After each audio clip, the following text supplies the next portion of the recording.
माझे नाव योगी ज्योती संतोष पडवाळे आहे. मी आज तुम्हाला संत गाडगे महाराज यांच्याविषयी 2 शब्द बोलणार आहे. संत गाडगे महाराजांचे जन्म 23 फेब्रुवारी 1876 रोजी अमरावतीतील शेडगाव येथे झाला. संत गाडगे महाराज हे लहानपणापासून त्यांना डेबू किंवा डेबूजी म्हणत. त्यांना सामाजिक सुधारणा, सामाजिक न्याय व स्वच्छता याच्यात रुची होती. संत गाडगे महाराज यांनी महाराष्ट्रात असंख्य धर्मशाळा अपंग व वृद्ध या घराण्यांसाठी अन्नदान केंद्र बांधले. संत गाडगे महाराज हे अशिक्षित असूनही पशुबळी व अस्पृश्यता यांच्या विरुद्ध लढा दिला.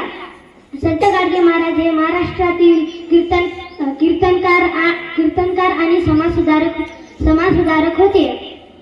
त्यांचे मृत्यू 20 डिसेंबर 1956 रोजी